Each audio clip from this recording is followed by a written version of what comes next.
Comunal y de PAC. Mi nombre es María Angélica Gómez y hoy seré su anfitriona en este espacio. El IDEPAC y la Escuela de Participación agradecemos a la ciudadanía que se está sumando. El objetivo del presente conversatorio es promover un mayor entendimiento y sensibilidad sobre el enfoque diferencial en las políticas públicas, los retos que se tienen para mejorar esas condiciones de accesibilidad de las poblaciones que históricamente han sido vulnerables en la ciudad. Bienvenidas a nuestras invitadas. Es un gusto tenerlas hoy con nosotros y permítanme entonces poder presentarlas.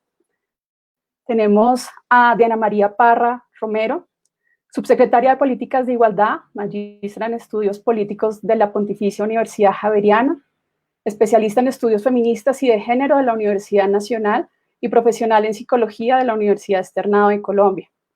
Tiene más de 10 años de experiencia como consultora, investigadora y coordinadora de proyectos en temas relacionados con la defensa y la garantía de los derechos humanos de las mujeres y las niñas, la igualdad de género, la transversalización del enfoque de género y la atención a poblaciones en estado de vulnerabilidad en entidades como el Fondo de las Naciones Unidas para la Infancia, UNICEF, la OIM, ONU Mujeres, Profamilia, la Consejería Presidencial para la Equidad de la Mujer y el Ministerio de Salud y Protección Social.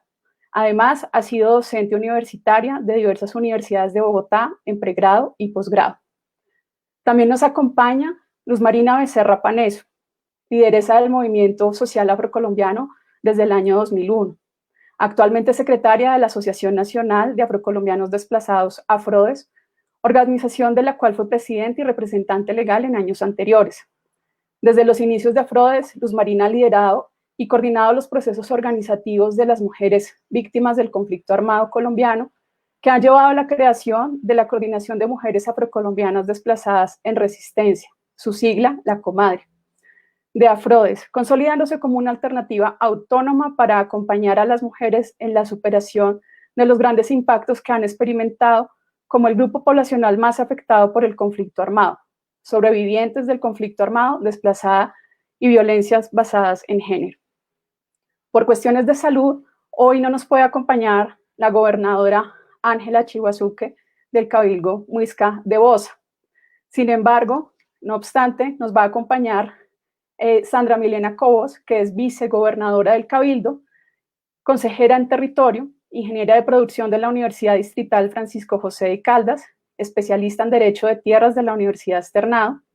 En su trayectoria profesional ha desempeñado roles como asesora de la comunidad muisca de Bosa en procesos de consulta previa para temas urbanos, consultora de la Comisión Nacional de Diálogo del Pueblo Rom en el estudio y análisis de iniciativas normativas para la implementación del acuerdo final para la terminación del conflicto y consultora con el proceso de reformulación de las políticas públicas étnicas en Bogotá.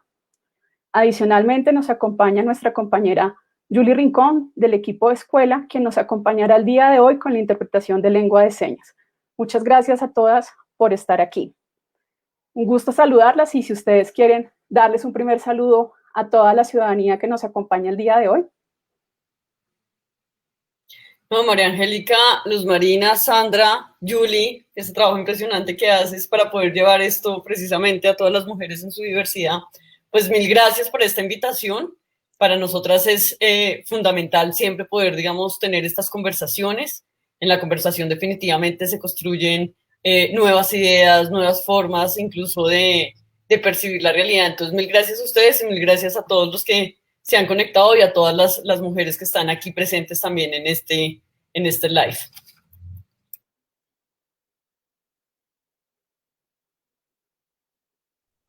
Bueno, buenas noches a todas y a todos. Primero agradecerle al IDEPAC, a María Angélica Gómez, por la organización de este espacio que nos permite intercambiar experiencias, pero también buscar solución a los obstáculos y a las problemáticas en el transcurso de este trasegar por la búsqueda de la igualdad y la equidad.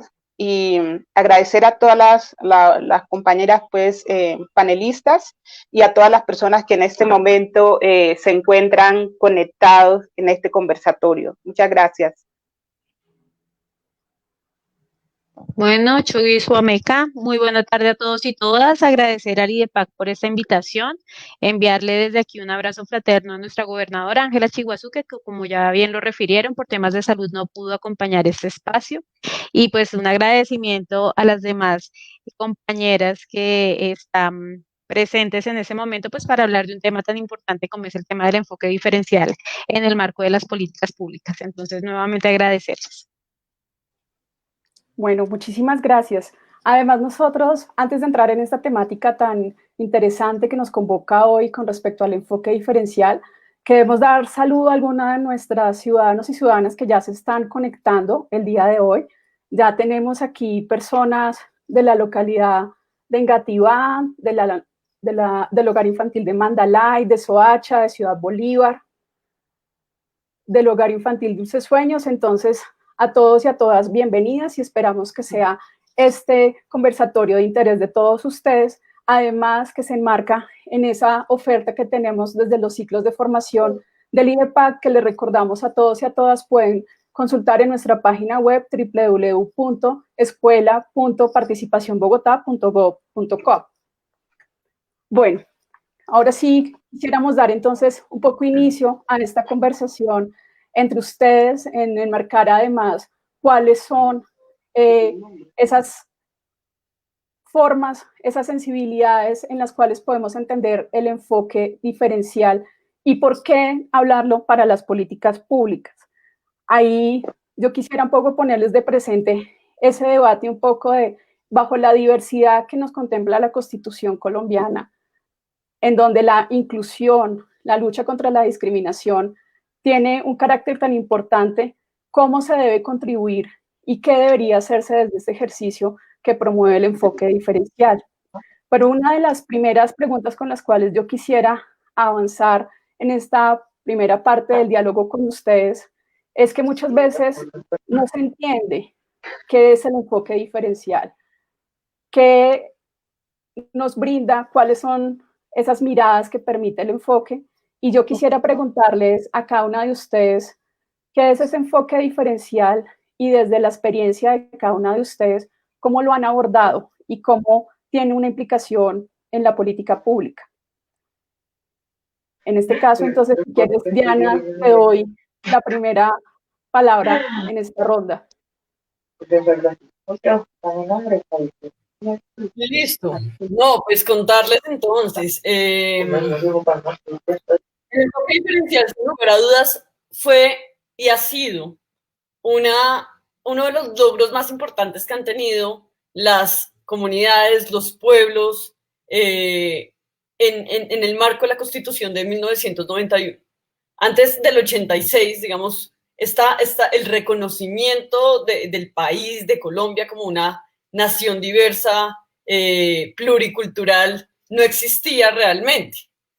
Con la Constitución del 91 empezamos como país a reconocer que éramos un país pluricultural, diverso, que teníamos diferentes etnias, culturas, pueblos, y ahí creo que uno podría decir se funda el enfoque diferencial, todavía no de manera enunciativa, digamos, hasta ese momento no hablamos todavía de enfoque diferencial, es precisamente, digamos, con la sentencia T025 y los autos siguientes a la sentencia T025 que aparece el enfoque diferencial como nominal, como un concepto, un término que el Estado va a apropiar, que sobre todo la rama ejecutiva va a empezar a apropiar para poder así empezar a hacer políticas diferenciales que reconocieran las necesidades, las particularidades y las experiencias que viven los diferentes pueblos, las diferentes personas, ya sea por sus condiciones racializadas, por su condición étnica, por su orientación sexual, por su situación o no de discapacidad. Ahí, digamos, es donde aparece el enfoque diferencial y estamos hablando básicamente del 2008 más o menos. ¿Esto qué quiere decir? Que es un enfoque muy nuevo realmente. Si uno mira el enfoque diferencial digamos, en paralelo con el enfoque de género, el enfoque de género tiene una trayectoria mucho más larga, mucho más universal, mucho más global. El enfoque diferencial se funda en el 2008, se funda en Colombia. Uno, digamos, si revisa la literatura no encuentra mucho como definiciones y desarrollo conceptuales y teóricos sobre el enfoque diferencial. Pero sin lugar a dudas es una política de reconocimiento que reconoce que aquí en Colombia hay diferentes culturas, hay diferentes formas de existir, hay diferentes formas de relacionarse, de ser, de hacer cosas en el país. Y creo que sin lugar a dudas eso es fundamental, marcó una pauta muy importante en las políticas públicas del país. Empezamos a hacer políticas públicas para poblaciones específicas y a reconocer las necesidades, las experiencias y las particularidades que tenían nuestras diferentes poblaciones. Sin lugar a dudas, e insisto, y permítanme ser tan reiterativa en eso, es un logro, y es un logro de las comunidades, de los pueblos afro, de los pueblos indígenas, y mi mayor, digamos, respeto y en verdad felicitaciones, porque eso puso al Estado en otra lógica definitivamente. Tenemos que seguir trabajando, por supuesto, pero ya haber tenido esa posibilidad de reconocimiento creo que es fundamental, muy importante. Muy importante lo que nos señalas, Diana. Efectivamente, creo que es esa parte del foco que quisiéramos profundizar aquí con nuestras compañeras, con Luz Marina y con Sandra, porque es un enfoque muy reciente, pero es un enfoque que da un reconocimiento cultural importante. Y ahí entonces invitaría a Sandra que nos cuente un poco cuál ha sido esa mirada, ese tejer desde los pueblos indígenas con esta inclusión en este enfoque. Ok, muchas gracias.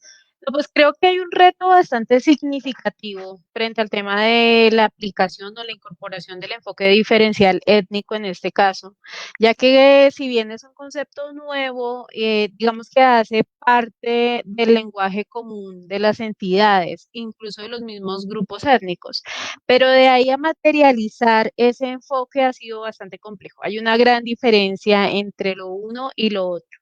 Y creo que el reto consiste precisamente en establecer de qué manera ese enfoque diferencial étnico permite reconocer la identidad cultural de cada grupo étnico y permite reconocer sus diferentes formas de producción cultural y sobre todo permite establecer de qué manera a partir de esa diferencia se pueden generar acciones y situaciones que permitan promover ejercicios de igualdad a partir del reconocimiento de la diferencia de los grupos étnicos, de sus identidades culturales y no homogenizar en sí el hecho de aplicar el enfoque. O sea, uno habla de enfoque diferencial étnico y en sí se convierte como en una línea trazadora homogénea para todos los grupos étnicos, sin reconocer las particularidades que hay entre uno y otro, e incluso desconociendo la particularidad que puede haber, por ejemplo, entre los pueblos y las mismas comunidades indígenas o entre las diferentes comunidades negras.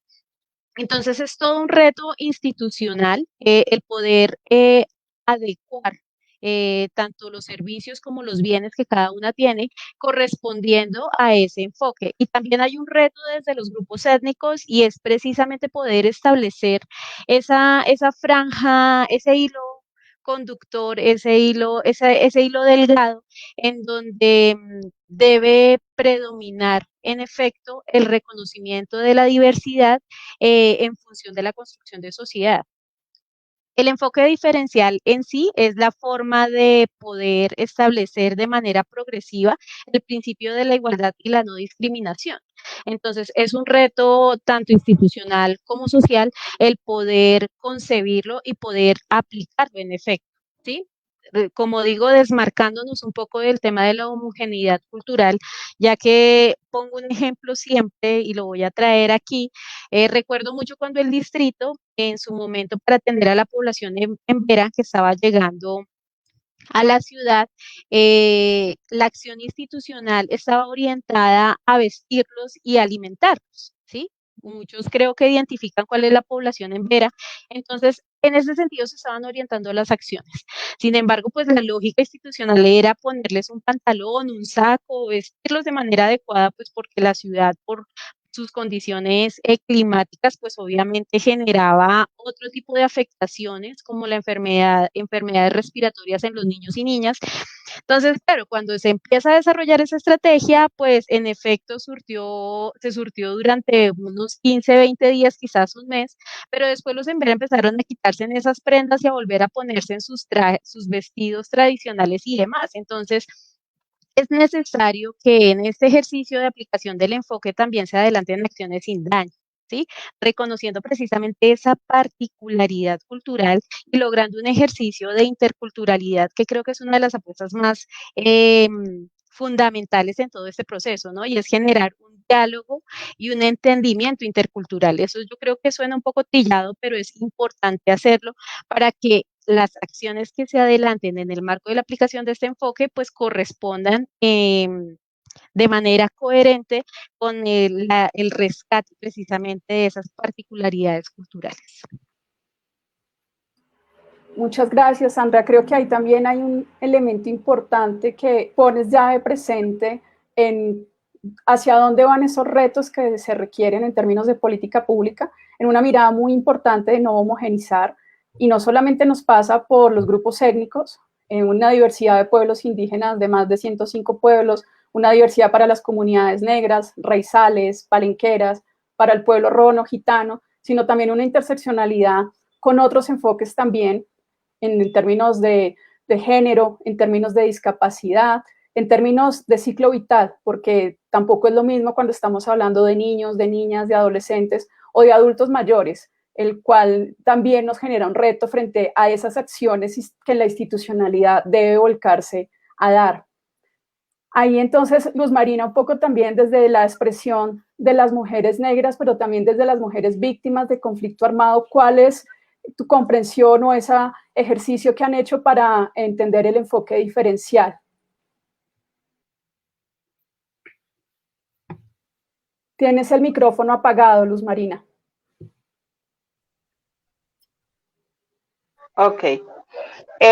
Pienso que el enfoque diferencial comienza desde el reconocimiento y el respeto por las diferencias de los grupos poblacionales, por sus características y particularidades distintas, y en esa medida el Estado debe de definir un conjunto de medidas, acciones, programas, planes y políticas que atiendan esas particularidades de los grupos que históricamente han sido excluidos, discriminados, marginalizados, racializados. Y en este caso estamos hablando de los pueblos étnicos, comunidades negras, afrocolombianas, raizales y palenqueras, comunidades indígenas, mujeres, personas con orientación sexual, ciclo vital, personas con discapacidad. Y creo que hay muchos, digamos, muchos elementos para la implementación de ese enfoque diferencial que ha sido la búsqueda permanente de los movimientos sociales y políticos. Para el caso de los pueblos negros, afrocolombianos, raizales y palenquera, existe un gran marco normativo bien amplio para implementar ese enfoque diferencial. Y podemos reconocer desde la Constitución Política que en su artículo 2 y su artículo 7 hablan de reconocer y proteger la diversidad étnica y cultural, así como garantizar la participación de todos y todas en las acciones que les afecten. Y además, digamos, de la Constitución Política que da paso a otras normas, el artículo transitorio 55 reconoce esas particularidades de la población negra afrodescendiente y esas afectaciones, pero esos derechos que deben ser consagrados por una cultura étnicamente diferenciada. Y digamos, ese artículo transitorio 55 da paso a la ley 70 que reconoce un conjunto de derechos étnicos territoriales en favor de la población negra, afrocolombiana, raizales y palenquera, pero también la Corte Constitucional, a partir de toda la problemática del desplazamiento forzado en el marco del conflicto armado y otros hechos victimizantes, expresa que los pueblos étnicos quedan expuestos a un mayor nivel de vulnerabilidad por el conflicto armado que afecta a un conjunto de derechos de manera sistemática, y esta sentencia, digamos, de T025 se reitera a través de algunos autos, como el auto 005, que le ordena al gobierno diseñar 6 programas para la población negra afrocolombiana que a través de estos 6 programas permita superar esas brechas estructurales de racismo y discriminación, de desigualdades e inequidades en las que históricamente hemos estado expuestos como pueblo, pero también el auto 092, el auto 251, el auto 009, si miramos la ley que se creó para reparar a las víctimas del conflicto armado en Colombia, pues hablamos también del decreto ley 4635, que reconoce que el conflicto armado a los pueblos étnicos nos afecta de manera desproporcional, y para el caso de las comunidades negras se crea el decreto ley 4635 para reparar a nuestras comunidades de forma diferencial por esa desproporcionalidad, digamos, del conflicto armado en nuestros pueblos y comunidades. Lo mismo el capítulo étnico del acuerdo de paz. Existen muchísimos marcos normativos que garantizan la protección especial de los grupos y pueblos étnicamente diferenciados, culturalmente diferenciados, racializados y de género, así como existen también convenios y tratados internacionales. Para el caso de los pueblos negros afrodescendientes está la Declaración de Durban, está el Decenio de los Afrodescendientes, está el Convenio 169 de la OIT. O sea, si por marcos normativos no es que no se avance aquí, digamos, con el enfoque diferencial. Se requiere de voluntad política del Estado a través de sus instituciones para atender estas problemáticas diferenciales en la búsqueda desde una perspectiva de derecho, buscando esa igualdad por toda esa exclusión histórica en la que hemos estado sometidos como pueblos y comunidades. Entonces, y ahí pienso que también uno de los desafíos es que toda persona que ejerza una función pública, debe, por razones, conocer todos estos marcos normativos, tanto nacionales como internacionales, porque es la manera que realmente se puede avanzar hacia esa implementación de ese enfoque diferencial. Entonces, pues digamos, hay muchos retos ahí y desafíos. Nosotros, digamos, algo de lo que reconocemos y parte pues de las lecciones aprendidas es que hay un gran reconocimiento de ese enfoque diferencial. Lo mencionan muchos documentos, tanto nacionales como internacionales, marcos normativos nacionales, internacionales, leyes, decretos, autos. Se han diseñado inclusive políticas públicas con enfoque diferencial. Para el caso de Bogotá, se diseñó la política pública para atender a los pueblos y comunidades afrocolombianas. Pero lo que necesitamos es dar ese salto cualitativo, pasar del reconocimiento a la implementación, que se destinen también recursos, porque pueden haber todas las políticas y todos los planes, pero si no se les destina recursos, pues se van a quedar ahí en letra muerta, se van a quedar solo en papel, como pasa con muchas de las normas que se definen en este país. Muchas gracias, Luz Marina. Creo que ahí ustedes tres ya han puesto elementos que son claves e importantes de lo que queremos que también la ciudadanía vaya reconociendo y ayudándonos también un poco a ver en esta conversación que estamos teniendo y que tiene que ver entonces en términos de esos avances y esos retos. Sobre todo, digamos, Sandra y Luz Marina ya han puesto algunos elementos claves de lo que hacia dónde debemos ir mirando y hacia dónde sigue estando como ese camino a recorrer por parte de las entidades públicas para hacerlo garantes de la institucionalidad. Ahí, de todas formas, quisiera entonces como invitarlas un poco a que repasemos cuáles deberían ser entonces o cómo tener esos retos a partir de la vivencia que cada uno tiene. En este caso, digamos, Sandra, desde su experiencia con el Cabildo Muisca, como cuáles han sido esos avances que tú ves desde la experiencia que ha tenido de consulta previa, también desde el ejercicio que has hecho de apoyo en la incorporación de un enfoque diferencial étnico en el distrito. ¿Qué avances ves y hacia dónde ir puntuando como esos retos que ustedes ya han venido de alguna manera señalando en nuestra conversación? Listo. Frente a ello, me gustaría referirme en dos aspectos. El primero, desmarcando un poco el enfoque diferencial en términos de políticas públicas y en términos de acciones concretas de atención diferencial a los grupos étnicos, llevándola un poco también a lo que significa el hecho de apropiar el enfoque diferencial en el marco del ejercicio de la función pública, ¿sí? Del rol que deben tener los funcionarios. Como lo referías al principio, en la comunidad indígena Muisca de Bosa nosotros lideramos un proceso de consulta previa con la administración distrital que fue protocolizada el año pasado, en mayo del 2019.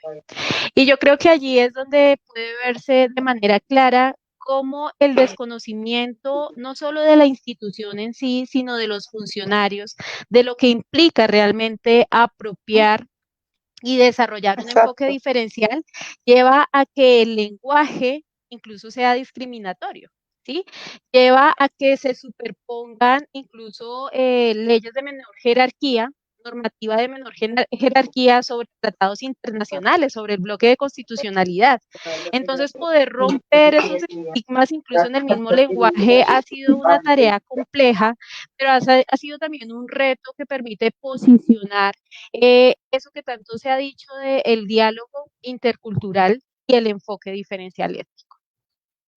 Entonces, tenemos hacia un lado eso, el comportamiento, el lenguaje de los funcionarios públicos, el ejercicio mismo de la gestión pública y de otra parte, pues las acciones que deben contenerse o contemplarse en el marco de unas políticas públicas o en el marco de unas acciones afirmativas o acciones sin daño, ¿sí? Yo creo que los tres escenarios para poder desarrollar este ejercicio parten, uno, del reconocimiento de los grupos poblacionales como sujeto de derecho, tanto individual como colectivo, porque esa fue una de las barreras que nosotros encontramos al principio, y era como reconocer que en efecto un grupo étnico es un sujeto colectivo de derechos. ¿Sí? Cosas tan elementales como estas hace que se generen barreras de acceso a los servicios y a los bienes que presta una entidad. ¿sí? O genera barreras incluso en la forma de dialogar y de acercarse hacia alguna de las partes. El segundo es que no hay mecanismos que aseguren el ejercicio de la garantía de derechos desde las comunidades. Luz Marina nos habla de un amplio espectro normativo en términos de derecho. Yo creo que Colombia es uno de los países que más desarrollo normativo en términos de derechos fundamentales tiene hacia los grupos étnicos, pero una cosa es ese amplio marco normativo y otra cosa es, por ejemplo, las barreras frente a la adecuación institucional y a la gestión pública que no permiten la materialización de este tipo de acciones. Acá en el distrito tenemos varios ejemplos que citar, por lo menos en términos de aplicación de la ley de lenguas, ¿sí? O en función incluso de la aplicación del derecho fundamental a la consulta previa. Y un tercero es la generación de condiciones que propendan por el desarrollo integral y armónico, reconociendo la diversidad, ¿sí? Yo creo que los grupos étnicos han expresado en diferentes escenarios que no somos el folclore, ¿sí? Como nos ven la mayoría de instituciones como el acto folclórico, como el de poner, sino que en efecto somos sujetos que le podemos apostar a un desarrollo intercultural de la ciudad, a unas apuestas, por ejemplo, en nuestro caso particular, desde la comunidad Muisca de Bosa, y sé que desde Suba, que somos el pueblo originario de este territorio, pues como nosotros también podemos aportar a las visiones nuevas de desarrollo territorial, reconociendo la particularidad cultural. Entonces, ¿cómo empezamos a posicionar esos enfoques? No solo, vuelvo y reitero, en un marco de política, sino en varios aspectos. Una con respecto a otros instrumentos de ordenamiento, a otros instrumentos de planeación, como puede ser un POT, o a simples hechos como un sistema integrado de gestión de calidad al interior de una entidad, reconociendo o diseñando instrumentos que permitan recoger información desagregada en relación a las particularidades culturales de los grupos étnicos. Entonces creo que se pueden avanzar desde diferentes niveles y que eso parte, como lo decía Luz Marina, de una voluntad política para poder hacer las adecuaciones correspondientes. Por ejemplo, algo que nos pasó en el Jardín Botánico hace algunos años, cuando se trató de hacer un ejercicio en la Maloca, que ustedes conocen que está allí, cuando se trataban de traer mamos, que son las autoridades mayores, por ejemplo, en este caso de los pueblos de la sierra, para que dictaran unos conversatorios, unos ejercicios de diálogo intercultural con la ciudadanía, y por lo menos en una escala salarial a un mamo lo homologaban con un bachiller, ¿sí? Entonces es como, por un lado, tenemos un esquema riguroso frente al tipo de reconocimiento del conocimiento, pero por otro lado sabemos que hay una riqueza cultural detrás de todo ello.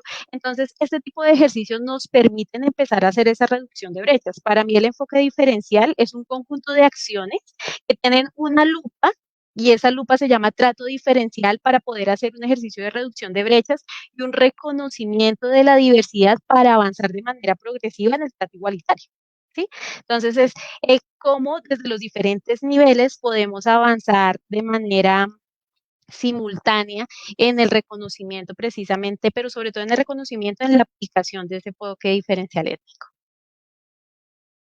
Muchas gracias, Sandra. Creo que toca bastantes temas importantes desde diferentes aristas que creo que son vitales efectivamente para ese reto en una efectiva incorporación del enfoque diferencial y en este caso obviamente desde la experiencia que han tenido ustedes desde el Cabildo Muisca en Bosa. Yo quisiera entonces ahí también trasladarle la pregunta a Luz Marina y tal vez le dejo el cierre de esta fase a Diana de una manera más compleja, pero escuchando a Luz Marina también, adicional a lo que ya nos ha comentado Sandra, ¿dónde ves tú que están esos avances que se han dado, pero también en dónde estarían esos retos? Estás de nuevo con el micrófono apagado. Qué pena.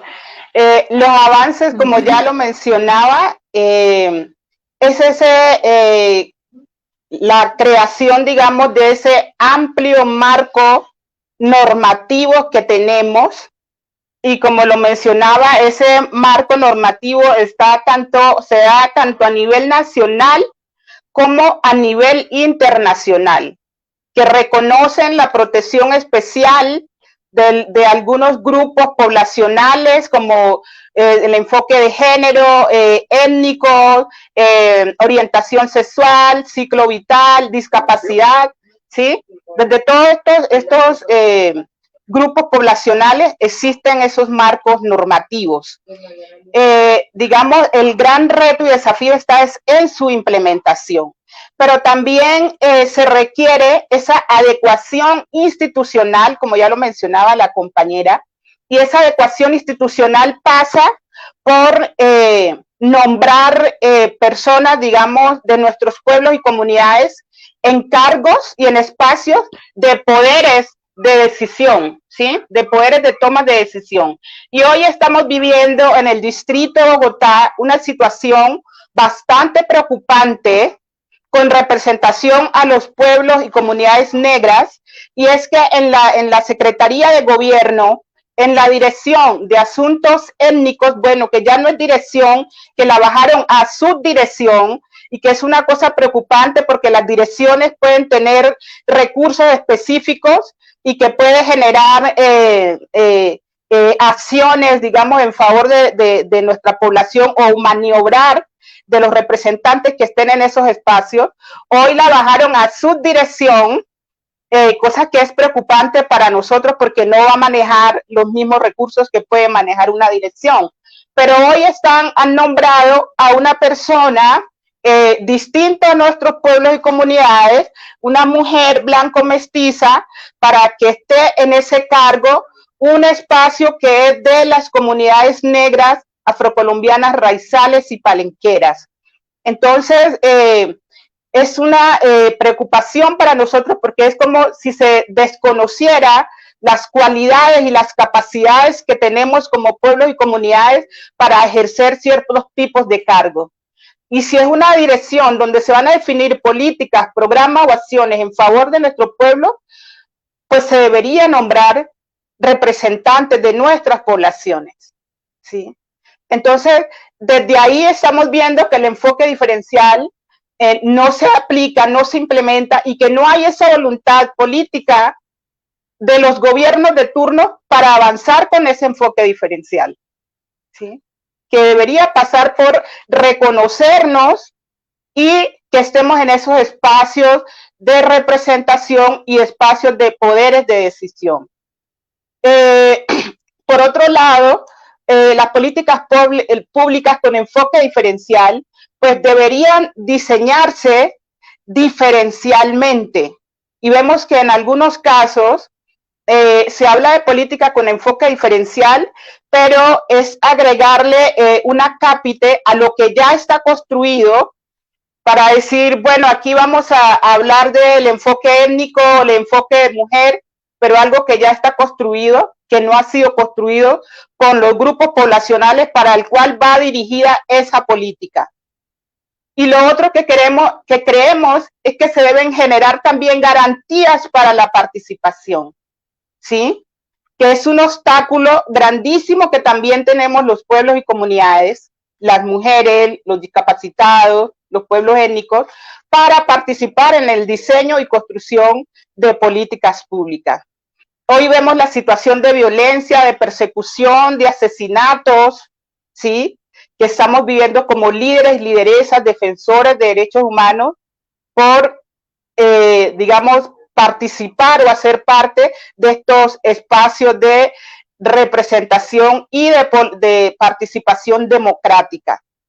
Entonces, si hay estas situaciones de riesgo que están viviendo, que estamos viviendo como líderes y lideresas, desde ahí es un obstáculo para que participemos en estos ejercicios de construcción y un obstáculo para avanzar hacia esa implementación de ese enfoque diferencial, ¿sí? Entonces, pues se necesitan las garantías de todas las formas, ¿sí? Económicas, de seguridad, de igualdad, con equidad, y es la manera que podemos lograr o dar ese salto cualitativo hacia la implementación de ese enfoque diferencial. Gracias, Luz Marina. Creo que además pues sientas una voz importante a lo que ha estado pasando y que obviamente pues no podemos ser ajenas y ajenos a esta situación. Y por eso creo que también una voz como la de Diana puede ser importante porque pues, representa una entidad clave en el distrito, como lo es la Secretaría de la Mujer, y que tiene una labor también desde su secretaría muy importante en términos de generar esas condiciones de igualdad y ese enfoque diferencial.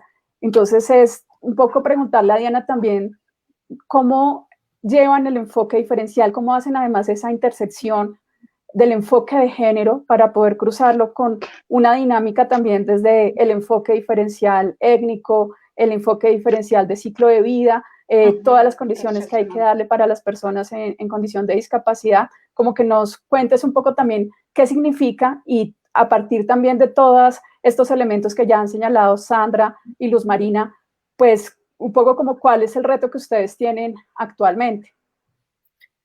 Ok, bueno, María Angélica, no, yo he estado muy atenta escuchándolas varias cosas. Lo primero es que tanto Sandra como Luz Marina han mencionado un punto que creo que es fundamental, y es fundamental siempre que uno habla de enfoque diferencial y se trata de pasar del reconocimiento, es decir, pasar del discurso del reconocimiento al discurso de la redistribución.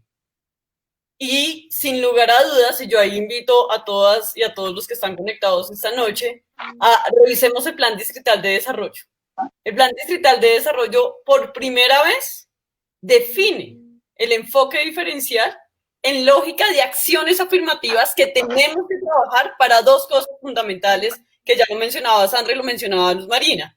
La primera es eliminar las barreras de acceso que pone la institucionalidad y que ha puesto históricamente, digamos, el Estado, para que los grupos étnicos, las comunidades, los pueblos, las personas con orientaciones sexuales e identidades de género diversas, las personas con discapacidad y la multiplicidad de humanidad que tenemos en esta ciudad puedan acceder a los servicios y hacer un ejercicio real y efectivo de sus derechos.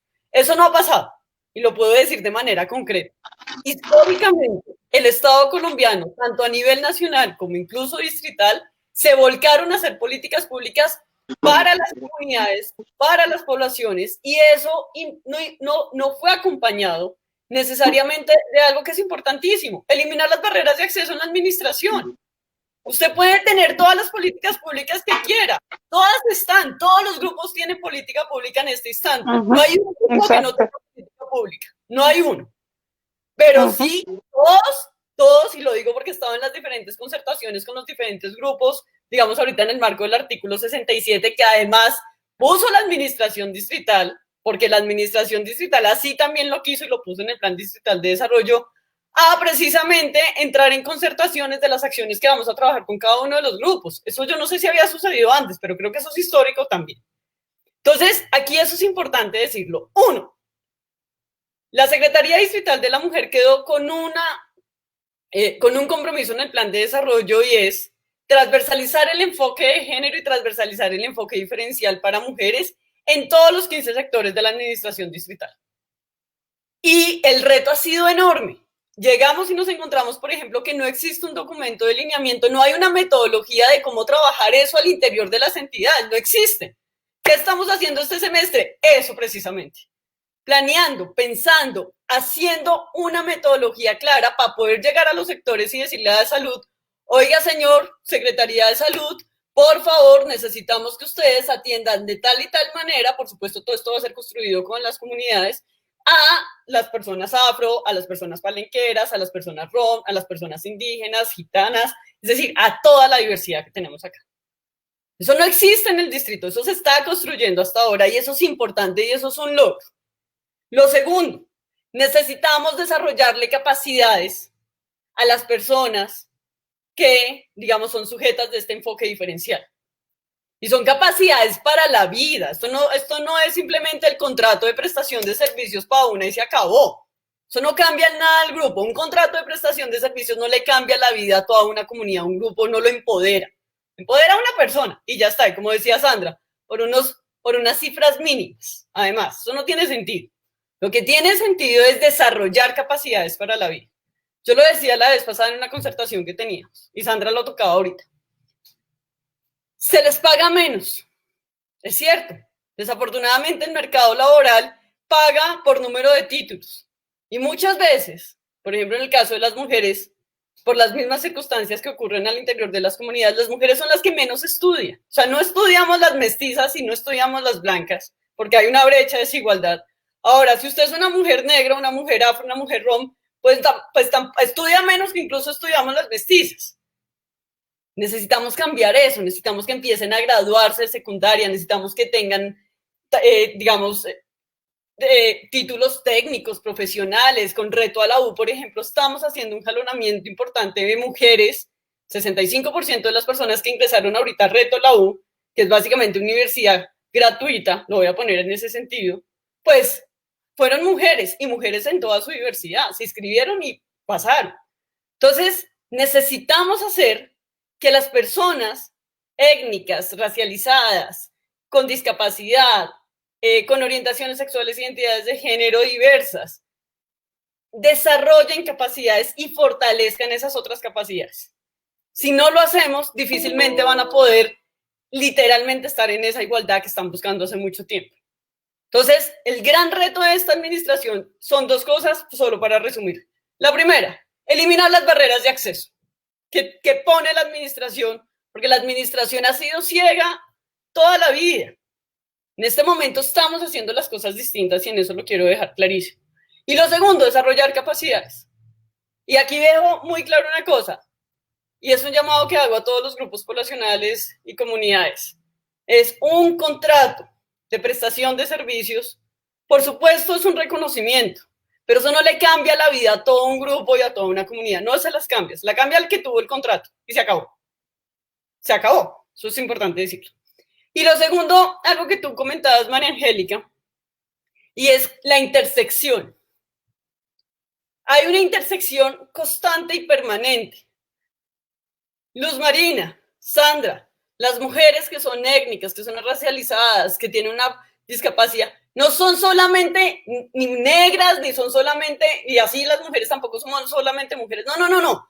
Nosotras estamos atravesadas constantemente por una cantidad de particularidades, de características, de formas distintas, digamos, y diversas de ser.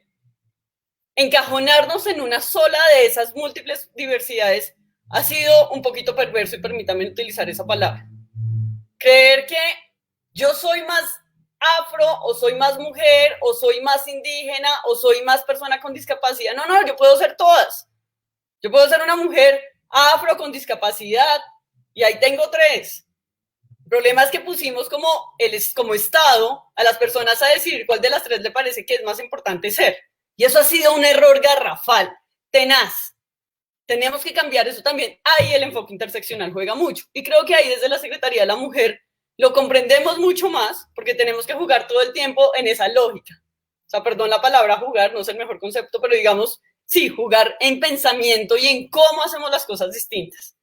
¿Cómo atendemos a una mujer que ya solo por ser mujer está en una brecha de desigualdad frente a los hombres? Pero además, si es una mujer negra o una mujer indígena o una mujer con discapacidad, está un poquito más. Pero además, si tiene una característica más, pues está llevada. Voy a decirlo así, o sea, básicamente eso es lo que está pasando. Entonces, en eso estamos trabajando. Yo entiendo a Luz Marina, digamos, la inconformidad con la colega que llegó a la subdirección de asuntos étnicos, pero quiero decir una cosa, es la primera mujer que llega a esa dirección. No habían antes mujeres en esa dirección, todos eran hombres, y no hombres negros, y no hombres indígenas, todos. En un momento hubo uno hombre y de ojito azul. En este momento tenemos una mujer ahí, comprometida con el tema de género. La ventaja de trabajar género, ¿saben cuál es? Que le permite a uno pensar en el relacionamiento precisamente desde la interseccionalidad. Entonces yo creo que eso es importante, estamos haciendo las cosas distintas. Por supuesto, estamos además concertando con los pueblos y comunidades y estamos trazando hojas de ruta para poder llegar a las entidades y meter el enfoque diferencial, que es lo que no había pasado históricamente. No nos digamos mentiras, nos volcamos a hacer documentos de políticas públicas. Y las comunidades llevan un montón de tiempo diciendo, por favor, implemente la política pública. Y les sabes, pero un momento, no, la mejor política pública es hacer que las entidades presten los servicios. Y para que eso pase, usted tiene que transversalizar el enfoque diferencial y el de género al interior de las entidades. Si no, no va a pasar. Si no, van a seguir peleando por las políticas públicas, que es un documentico. Eso es, básicamente. Entonces esa es la invitación que hago, en eso estamos. Ya la era del reconocimiento creo que fue 2000 a 2020. En el 2020 tenemos que hacer la redistribución. Estamos en eso. Y toca hacerlo de manera juiciosa, y por supuesto siempre concertada. Yo creo en la concertación constante porque son ustedes los que saben y tienen la experiencia. Y en eso estamos, y en eso está la Secretaría Distrital de la Mujer. Y nuestras políticas, nuestras acciones están empezando precisamente a permear ese enfoque diferente. Antes no lo teníamos. No lo teníamos, hay que decirlo. Lo estamos haciendo y yo espero que y arranquemos. Y por supuesto siempre de la mano de las comunidades, porque son ustedes las que tienen el saber, definitivamente. Mil gracias. Gracias, Diana. Creo que ahí también de nuevo señalas elementos importantes, discúlpame, Luzma, porque de nuevo también hay una mirada, un ejercicio clave que es importante y es una de las apuestas que tiene esta administración. Yo ahorita las invito a que hagamos seguramente parte de esta reflexión que ha puesto Diana, que seguramente suscitará algunas reflexiones también por parte de Sandra y Luz Marina. Sin embargo, yo no quiero pasar la oportunidad de poder saludar a quienes nos acompañan en este Facebook Live. Muchas gracias a todas las ciudadanas y los ciudadanos que están acompañando. Vemos una importante participación de las personas de los hogares infantiles. Un cordial saludo. Nos parece muy importante su participación y también esa mirada que se le da a los niños y a las niñas y que a veces la primera infancia también se pierde de vista desde las políticas públicas. También acá tenemos algunas preguntas, algunos comentarios para que quieran también hacer la participación a través del chat. Lo pueden hacer cordialmente, están ahí invitados. También un poco recordarles que en este momento estamos desarrollando el curso virtual Ciudades Posibles desde las políticas de inclusión, que hace parte de este ejercicio de poder revisar estas políticas desde los diferentes movimientos sociales, étnicos, de género, desde el campesinado, el sindicalismo, que también hace una mirada importante frente a esas reivindicaciones históricas que tenemos en el país. Yo ahí además quisiera plantearles una siguiente pregunta, desde la perspectiva también adicional de vida de cada una de ustedes como mujeres que habitan este territorio y en el lugar en el que cada cual está hoy enunciada. ¿Cuál podría ser como esa lección aprendida o ese ejercicio que ustedes podrían proponer desde su trasegar a tener en cuenta para la administración?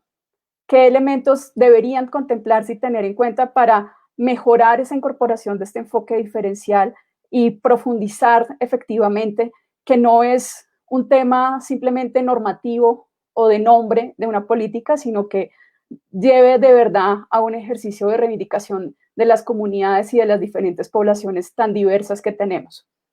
No sé, en este momento, ¿quién quiera de ustedes tomar la palabra?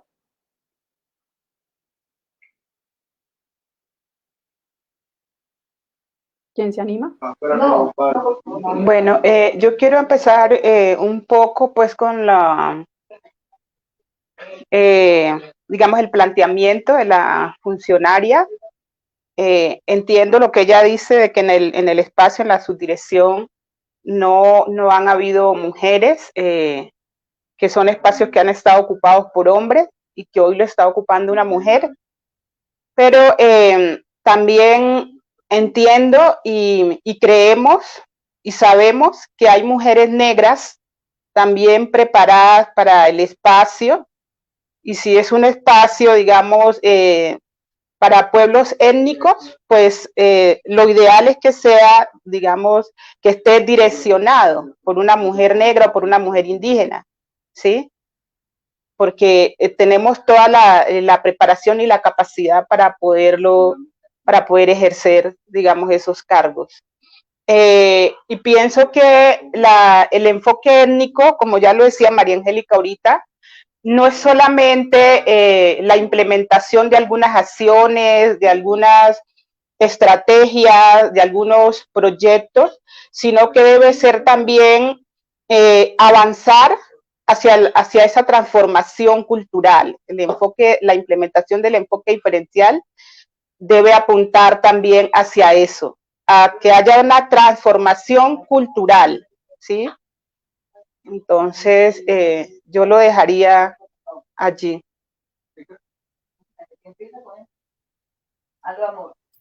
Gracias, Luz Sandra, dale. Marina. ¿Sandra? Ok. Ok, pues voy a nombrar varios aspectos de manera general. La primera es generar espacios internos en la administración que permitan comprender precisamente lo que significa el alcance de un enfoque diferencial. ¿Sí? Como bien lo refirió la doctora Diana, es cierto, en ese momento puede haber una mujer indígena víctima, mujer, entonces, o es mujer, o es indígena, o es víctima, o participa en uno, o participa en dos, o participa en tres. Sí, o sea, participa en uno de los escenarios, pero no en todos. Entonces, creo que el distrito sí debe, lo que decía ella me parece súper importante y es en efecto uno de los ejercicios de rastreo de información que se hace y es que no se cuenta con lineamientos claros para la incorporación de enfoques. Hay conceptos y hay de pronto unos acercamientos, pero en sí no hay unos procedimientos, unos lineamientos claros que permitan establecer desde la institucionalidad, desde cada una de las competencias sectoriales, cómo poderlo hacer. La segunda es concretar los derechos de los grupos étnicos. Creo que ese es el objetivo fundamental de incorporar esta clase de enfoques en la planeación estratégica, en las acciones afirmativas, en los presupuestos y demás. Básico y súper clave, ajustar todo el sistema integrado de gestión, ¿sí? A veces se cae en el error en creer que la aplicación de un enfoque diferencial es incorporar algunas variables en algunos instrumentos de captura de información, ¿sí? Como es mujer, sí, ¿no? Género, orientación sexual, bueno, como se defina, pertenece a algún grupo étnico, bueno, se recoge esa información, pero no pasa nada más allá de recogerla o de que quede simplemente sistematizada o incluso de que hayan instrumentos de captura de información que no recojan ese tipo de variables. ¿Sí? Identificar y fortalecer los espacios de concertación. Creo que es súper fundamental en este proceso y más si se quiere hacer un ejercicio de distribución y redistribución. ¿Sí? Entonces, importante lo que refiere la doctora Diana, y es que en efecto la mirada institucional debe adecuarse mucho a lo que los diferentes grupos poblacionales en el marco de ese enfoque de derechos, que es mucho más amplio, pues permita establecer en esos ejercicios de concertación frente a la definición incluso de sus propias políticas. El ejercicio de territorialización es fundamental. ¿Sí? No solo el distrito debe pensarse en esta aplicación de enfoque, sino también qué pasa con los territorios. ¿Sí? Cualquiera diría, pues mujer que tiene que ver con un enfoque territorial, tiene que ver mucho. Entonces, es importante poder establecer en el marco de la interseccionalidad cómo los enfoques se hablan. ¿Sí? Y que permiten establecer no solo los más vulnerables dentro de los vulnerables, sino que también permite comprender las dinámicas sociales y las lógicas culturales desde esos diferentes enfoques. Y la última, generar procesos de readecuación institucional. Eso hay que hacerlo sí o sí para poder lograr esos propósitos que refería la doctora Diana en términos del plan de desarrollo y de los objetivos de desarrollo sostenible también. O sea, nada está desligado. Yo creo que el distrito tiene varios elementos que si sabe cómo articularlos, cómo engranarlos, puede desarrollarse un ejercicio efectivo y eficiente en términos de incorporación de enfoques, pero sobre todo de garantía de derechos fundamentales. Entonces creo que es eso y poder hacer unos ejercicios constantes de evaluación. A veces creemos que la evaluación es como nos pasaba en la universidad, en el colegio, nos van a llegar a rajatabla y nos van a rajar en todo. Y no, la evaluación también en las instituciones permite establecer hasta qué punto estamos siendo efectivos o no y hasta qué punto estamos siendo pertinentes o no. Por lo menos lo que decían, pueden haber muchas políticas públicas. Alguien dijo una vez que una política pública era como un vasito de agua, no se le negaba a nadie, no sé hasta qué punto sea cierto, pero creo que la variedad política nos puede llevar a concluir que es así. Entonces, una cosa es tener un marco de política pública y otra cosa es desarrollar incluso esas mismas políticas. Podemos encontrar Podemos encontrar barreras incluso en la misma operativización de las políticas públicas. Entonces, hablo en que, por ejemplo, un plan integral de acciones afirmativas puede tener una gran distancia en relación al espíritu de la política, ¿sí? Entonces, creo que son básicamente esos elementos como para hacerlo corto. Muchas gracias. Ahí, Diana, antes de que puedas intervenir, digamos, me parece interesante dos intervenciones que han hecho aquí en el chat. Amanda Ruiz, por ejemplo, nos pregunta qué tipo de adecuaciones institucionales son recomendables y tal vez ahí parte de lo que tú puedas contarles de lo que se está haciendo pueda servir y ser de utilidad. Y también Sandra Patricia nos señala el enfoque étnico va más allá del color de la piel, es identidad, respecto por la diversidad, usos y costumbres, inclusión social, autonomía y participación real en los escenarios de poder y de decisión. Ok, lo primero es decirles eso, es decir, estamos organizando la casa. A mí me encanta ese concepto porque sí, uno a veces llega a su propia casa y la casa está desorganizada. Y digamos, aquí estaban pasando cosas y un poco lo que estamos haciendo es eso, es organizando todo. Lo decía Sandra, y lo decía Luz Marina también, instrumentos normativos están todos. O sea, es que uno diga, tenemos que sacar esto nuevo porque es que tenemos ese vacío normativo, no existe.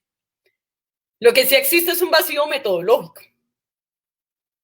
Lo que sí existe es una formación, una falta de formación, digamos, de los funcionarios y funcionarias del distrito, desde el nivel directivo hasta el nivel más técnico. Eso pasa. Entonces, ¿cuáles son las primeras adecuaciones? La primera adecuación es revisar qué teníamos, qué estábamos haciendo, cómo lo estábamos haciendo y sobre todo, cuáles eran los impactos que estaba generando. De ahí que les puedo decir que la mayoría de cosas que veníamos haciendo, que no estaban generando realmente mucho impacto, eso estaba moviendo más indicadores de gestión que indicadores de impacto. Impactos cuando tú le cambias la vida a alguien definitivamente para bien. Pues eso que estábamos haciendo era importante, pero no fue suficientemente potente. Lo segundo entonces era mirar qué estábamos haciendo con las entidades y nos encontramos que no. Pues que a las entidades muy chéveres ellas seguían hablando, todo el mundo habla de enfoque diferencial, pero nadie realmente sabe cómo hay que trabajar.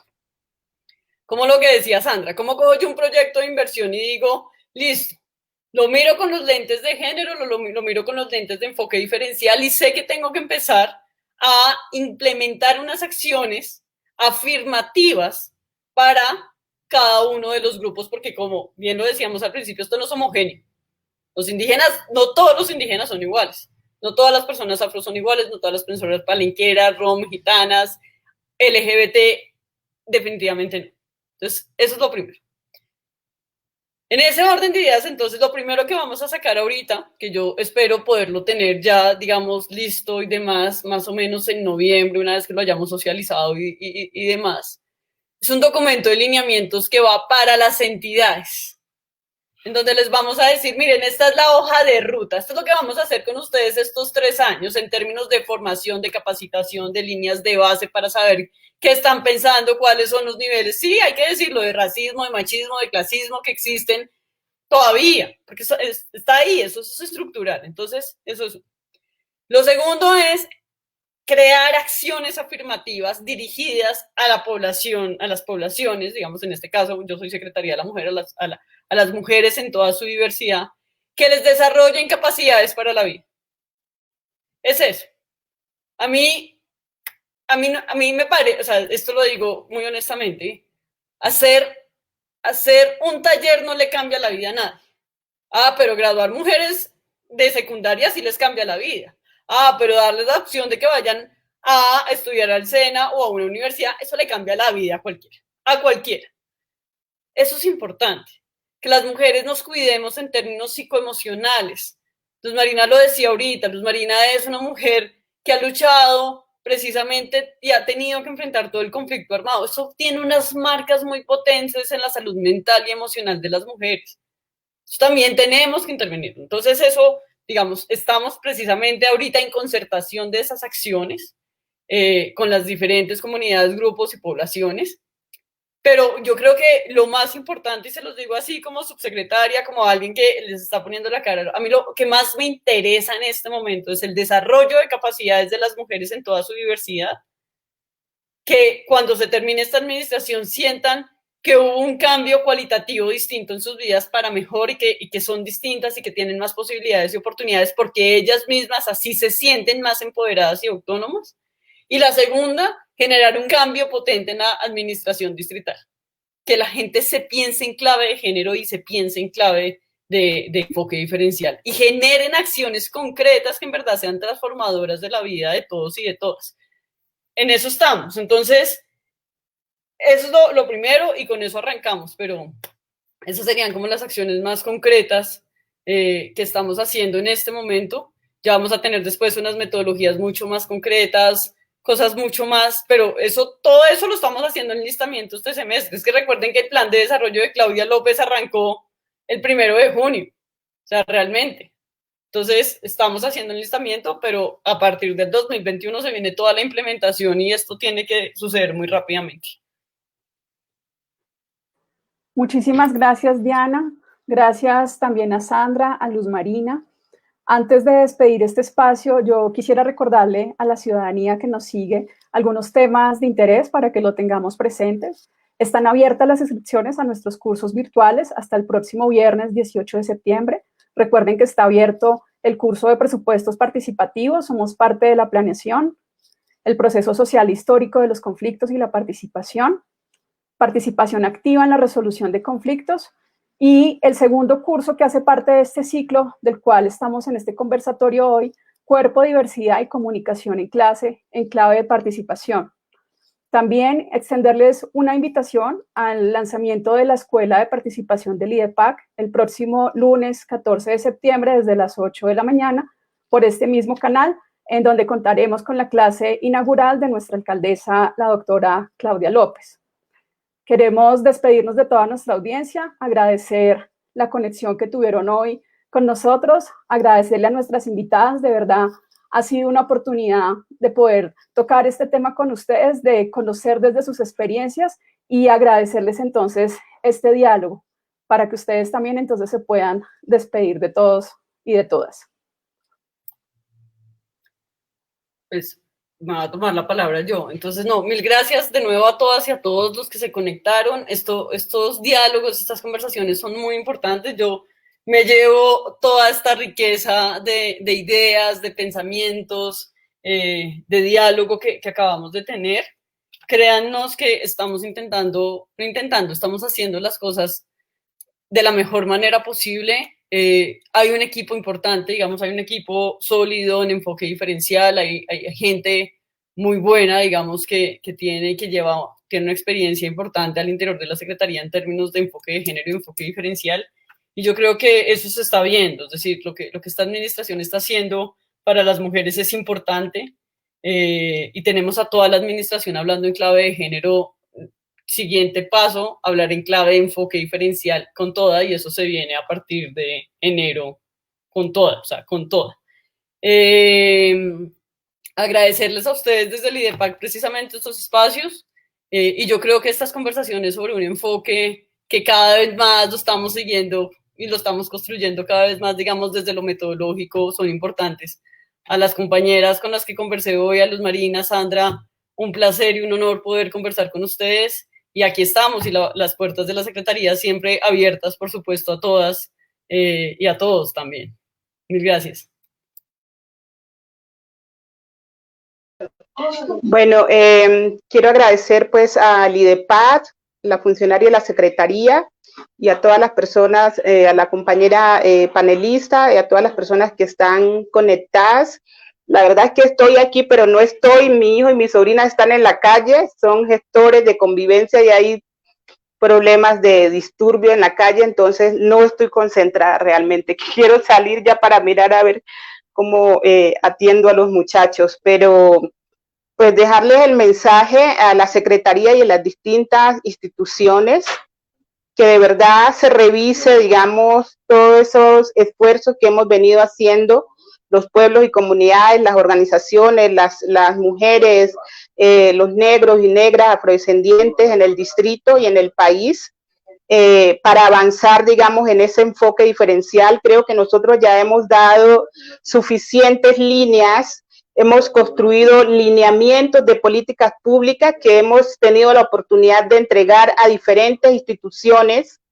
Es importante revisar todos esos documentos que ya hemos entregado, generar espacio con las organizaciones, discutirlos y avanzar realmente en la construcción de esos planes de acciones para materializar, que efectivamente se materialicen políticas públicas y no se quede solamente en el papel o en el marco normativo o solamente en la intención. Entonces, pues esperamos de verdad ya dar ese salto cualitativo y pasar del reconocimiento a esa implementación que apunte a generar esas transformaciones culturales y el avance hacia el goce efectivo de los derechos. Muchas gracias a todas y a todos. Bueno, nada, agradecerles el espacio, doctora Diana, pues Luz Marina, que ya se desconectó, un placer haber compartido este escenario con ustedes. Y un último punto para la reflexión, quizá, o para la consideración más bien, y es en el marco del sistema de cuidado y bajo el rol de la mujer cuidadora, pues también reconocer el rol de la mujer indígena en el cuidado de la cultura, ¿no? Entonces, eso para dos temas puntuales. Uno, lo que implica este concepto en la generación de conocimiento, y la segunda, en relación a eso que refería la doctora Diana, del desarrollo de habilidades y de capacidades. Porque a veces consideramos que la necesidad de la mujer es precisamente esa, formarse, adquirir herramientas para poder empoderarse y empoderar a sus comunidades, pero también hay roles tan fundamentales como es el hecho de cuidar una cultura, cuidar un pueblo, transmitir los saberes. Entonces, simplemente quería acotarlo y nada, agradecer nuevamente el escenario. Y agradecerles a todos los que estuvieron conectados, escuchándonos, y nada, un abrazo fraterno. Sí, si me regalas, María, un segundo simplemente para decir. Sí. En el marco del sistema distrital de cuidado, los pueblos indígenas y, digamos, todas las comunidades diversas van a estar invitados a nuestras mesas precisamente de diálogo y de socialización y de concertación, pues más que concertación, voy a decirlo así, como de construcción. Este es un sistema que hasta ahora se está montando. Entonces, precisamente van a ser invitados porque reconocemos que ahí pasan otras lógicas de cuidado que no son las que pasan aquí en lo urbano, y con este mestizaje y esta blanquitud que a veces se maneja también. Entonces, mil gracias y me llevo. Gracias, Sandra. Pues muchas gracias, de verdad que ha sido un placer poder conversar con ustedes la noche de hoy. Creo que nos dejan reflexiones muy interesantes, muy importantes. Para toda nuestra ciudadanía también recordarles que esta conversación queda grabada y alojada en nuestro canal de YouTube, Bogotá es Escuela, y recordarles que el próximo jueves 17 de septiembre tendremos nuestro conversatorio Cuidado y Territorio, cómo construir entornos cuidadores participativamente, muy al lugar a la última reflexión que nos deja Sandra, que también no lo estamos pensando, así que totalmente invitadas e invitados para este espacio. Nos despedimos y esperamos que pasen entonces una buena noche. Muchas gracias.